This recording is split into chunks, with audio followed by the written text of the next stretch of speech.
মাননীয় শিক্ষামন্ত্রী আপনাদের তো শিক্ষা দেওয়ার কিছু নাই। আমার বিশ্বাস মাননীয় স্বাস্থ্যমন্ত্রীর ছেলে এবং মাননীয় যে স্বাস্থ্য সচিব এবং মহাপরিচালক মিলে একটা সিন্ডিকেটের কথা বলা হয়েছে। 2015 সাল থেকে রেল ক্রসিংকে নিরাপদ করতে 196 কোটি টাকা নিছেন।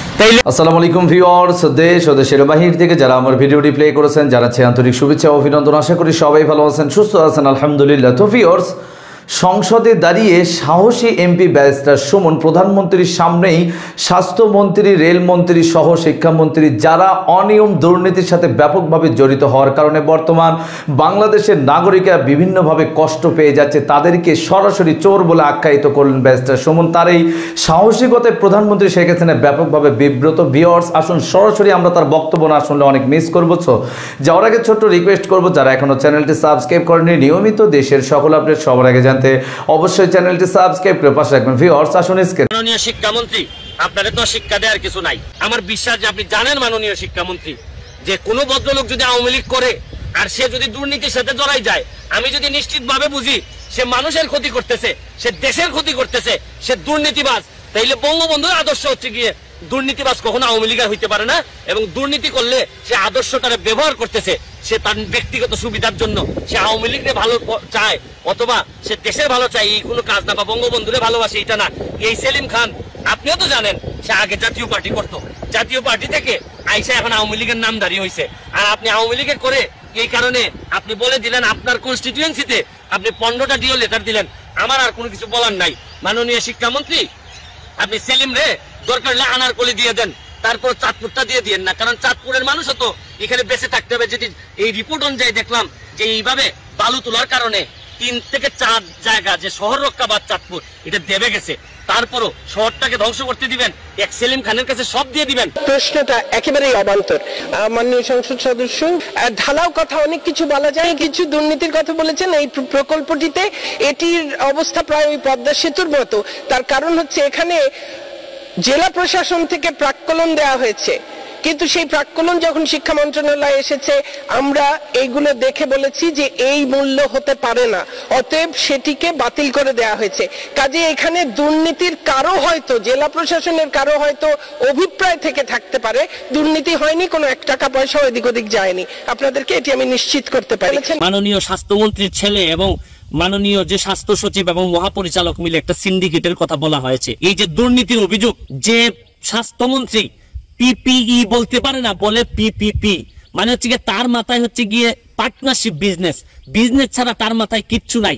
সে যে পার্সোনাল প্রোটেকশন ইকুইপমেন্ট এটা পর্যন্ত তার মাথায় নাই, তার মাথায় হচ্ছে গিয়ে প্রাইভেট পাবলিক পার্টনারশিপ, মানে ব্যবসা ছাড়া তার মাথায় কিচ্ছু নাই। তাহলে দরকার হলে অন্য মন্ত্রণালয়ে তারা দিয়ে দেন। কিন্তু এরকম একটা ক্রাইসিস মোমেন্টে যে লোকটা ভালো করে হিসাবই বলতে পারে না, ক্যামেরার সামনে যে লোকটা হিসাবের কথাই বলতে পারে না যে এই পর্যন্ত কতজন আক্রান্ত হয়েছেন, হিসাবে যে মন্ত্রী বারবার ভুল করে, তার কথা আমি কি বলবো।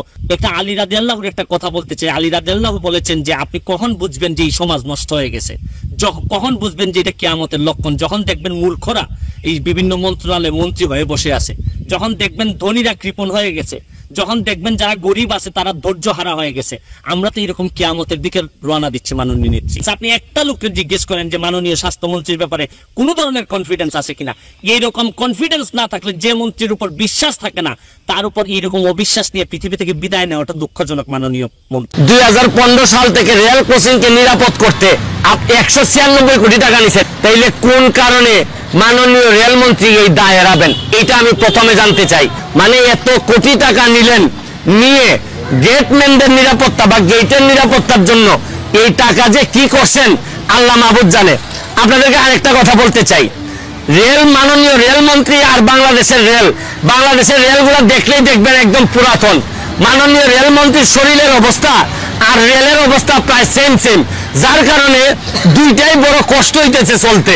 আমি বলছি না যে মানুষ বয়স বেশি হইলেই দুর্বল হয়ে যায়, কিন্তু মনের মধ্যে যে শক্তিটা থাকতে হয় এটা আমাদের এই মাননীয় রেলমন্ত্রীর নাই।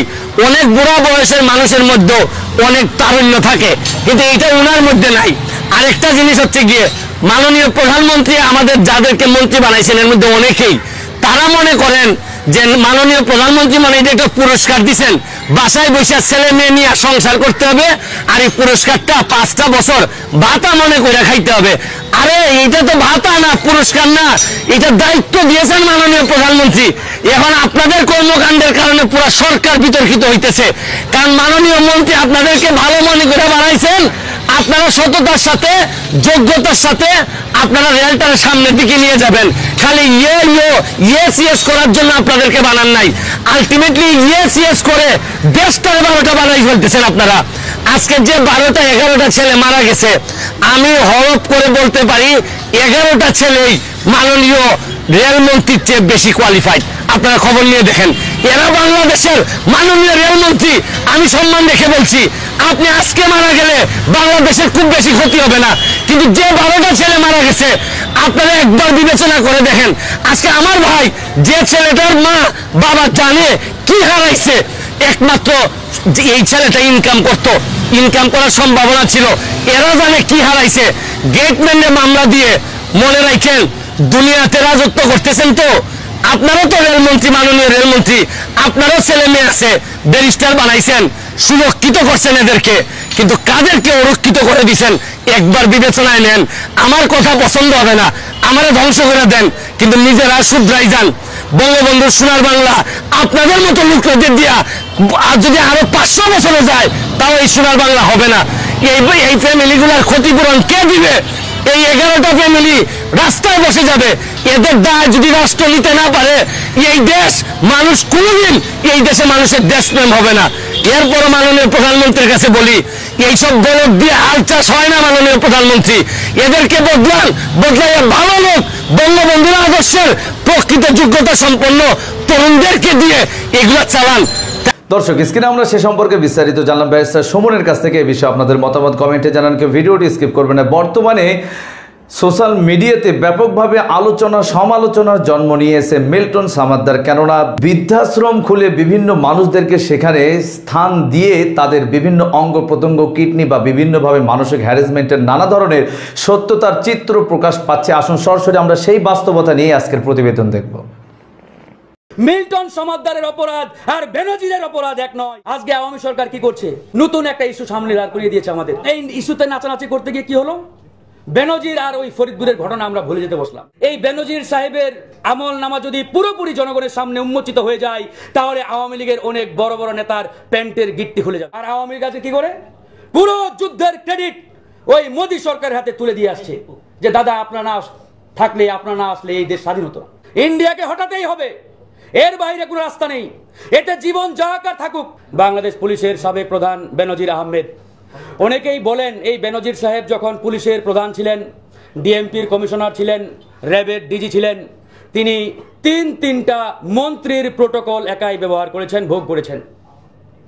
তার আগে এবং পরে পুলিশের কোনো প্রধান সমপরিমাণ প্রোটোকল আজ পর্যন্ত কেউ ভোগ করতে পারে নাই, যেটা বেনজির সাহেব ভোগ করেছেন। আজকে যখন এই বেনজিরের থলের বিড়াল বেরিয়ে আসছে, হাজার হাজার কোটি টাকার সম্পদ, 1600 বিঘা সম্পদের আমলনামা, তখন এই আওয়ামী সরকারের এমপি মন্ত্রী বাঘা বাঘা নেতাদের মাথা মুন্ড খারাপ হয়ে গেছে, এবং তারা দেখতে পাচ্ছে এই বেনজির সাহেবের আমলনামা যদি পুরোপুরি জনগণের সামনে উন্মোচিত হয়ে যায়, তাহলে আওয়ামী লীগের অনেক বড় বড় নেতার প্যান্টের গিট্টি খুলে যাবে, কারণ তারাও বেনজিরের সাথে জড়িত। তারপর আরেকটি ঘটনা আপনারা ইতিমধ্যেই দেখতে পাচ্ছেন আমাদের ফরিদপুরের মধুখালীতে। দুজন মুসলিম যুবককে পিটিয়ে হত্যা করা হয়েছে। কেন? অভিযোগ তারা নাকি একটি মন্দিরে আগুন দিয়েছিল। 2 দিন পরে জেলা পুলিশ তদন্ত করে দেখলো ওই 2 জন মুসলিম যুবক সেই অগ্নিকাণ্ডের সাথে জড়িত নয়। তাহলে আমাদের বলতেই হচ্ছে কি উদ্দেশ্যে, কাদের স্বার্থে সেই 2 জন মুসলিম যুবককে পিটিয়ে হত্যা করা হলো। আজকে এই পুরো দেশটাকে হিন্দুস্তান বানানোর জন্য এই আওয়ামী লীগকে দিয়ে আমাদের পাশের দেশের দাদা বাবুরা নীল নকশা বাস্তবায়নের চেষ্টা করে যাচ্ছে, আর আমরা নীরবে নিভৃতে দেখেও মুখে কুলু পেটে বসে আছি। প্রিয় বন্ধুগণ, এখানে বিএনপি বাংলাদেশের এই মুহূর্তে সবচাইতে বড় রাজনৈতিক দল। বিএনপির প্রতি আমরা স্যালুট জানাই যে তারা দেরিতে হলেও এই ভারতীয় আধিপত্যবাদ আগ্রাসনের বিরুদ্ধে প্রকাশ্যে কথা বলা শুরু করেছে। এটা আমরা আরো আগেও আশা করেছিলাম, আরো আগে। কারণ বাংলাদেশের এই মুহূর্তে মূল সংকট ইন্ডিয়া হটাও বাংলাদেশ বাঁচাও। যতদিন না পর্যন্ত এই বাংলাদেশের 56,000 বর্গ কিলোমিটার এলাকা থেকে ইন্ডিয়াকে উৎখাত করতে পারবো, আমার আপনার মুক্তি কোনোদিনই আসবে না। লিখে রাখতে পারেন, লক্ষ লক্ষ মানুষ নিয়ে মিটিং মিছিল করব, সমাবেশ করব, কিন্তু মুক্তি আসবে না। কারণ শেখ হাসিনা কিছুই নয়। আমরা বলি শেখ হাসিনা অমুক তমুক হিটলার, হ্যাঁ সে হিটলার হতে পারে, কিন্তু এই শেখ হাসিনাকে যে ক্ষমতায় বসিয়ে রেখেছে, ক্ষমতায় বারবার এনেছে এবং আনছে, সেই শক্তিটাকে এই বাংলার মাটি থেকে উৎখাত করতে হবে, আর সেটা হচ্ছে এই মোদী সরকারের ভারত। এবার আমি আপনি যদি সাহস না পাই, কথা না বলি যে মোদির বিরুদ্ধে কথা বলা যাবে না, ইন্ডিয়ার বিরুদ্ধে কথা বলা যাবে না, কারণ ইন্ডিয়ার বিরুদ্ধে কথা বলতে গিয়ে বিএনপির সংগ্রামী সাংগঠনিক সম্পাদক এম ইলিয়াস আলীকে গুম হতে হয়েছে, বুয়েটের শিক্ষার্থী আবরারকে জীবন দিতে হয়েছে, জামাত ইসলামের নেতাকে আজ পর্যন্ত গুমের শিকার হতে হয়েছে, অসংখ্য নিদর্শন উদাহরণ আমাদের সামনে। কিন্তু ভুলে যাবেন না ভাই, এই একটা মাত্র পথ, একটা মাত্র রাস্তা আমাদের সামনে খোলা আছে, যেটার মাধ্যমে এদেশের মানুষ মুক্তি পাবে, এদেশের মানুষকে আমরা মুক্তির আলো দেখাতে পারবো। এর বাইরে কোনো রাস্তা নেই। প্রত্যেকটা দেশের ফ্যাসিস্ট স্বৈরাচার তাদের মূল টার্গেট কি জানেন? জনগণের দৃষ্টি এক এক সময় এক এক দিয়ে নিয়ে যাওয়া। আজকে আওয়ামী সরকার কি করছে? নতুন একটা ইস্যু সামনে দাঁড় করিয়ে দিয়েছে আমাদের, এবং সেই ইস্যুতে আমরা নাচানাচি করছি। এবং এই ইস্যুতে নাচানাচি করতে গিয়ে কি হলো? বেনজির আর ওই ফরিদপুরের ঘটনা আমরা ভুলে যেতে বসলাম। ওই যে মিল্টন সমাদ্দার ইত্যাদি ইত্যাদি। হ্যাঁ, মিল্টন সমাদ্দার অপরাধী, আমি তার বিচার দাবি করি, কিন্তু একই সাথে আপনাকে বুঝতে হবে মিল্টন সমাদ্দারের অপরাধ আর বেনজিরের অপরাধ এক নয়। কারণ এই বেনজির বিএনপি জামাতের যে পরিমাণ নেতাকে ক্রস ফায়ার দিয়েছে, গুম করেছে, তার কোনো হিসাব নেই। আজকের ভিডিওটি এই পর্যন্তই। ভালো লাগলে লাইক এন্ড কমেন্ট করবেন এবং দেশের সকল আপডেট সবার আগে জানতে অবশ্যই চ্যানেলটি সাবস্ক্রাইব করে পাশে রাখবেন। দেখা হবে পরবর্তী ভিডিওতে ইনশাআল্লাহ। আসসালামু আলাইকুম ওয়া রাহমাতুল্লাহ।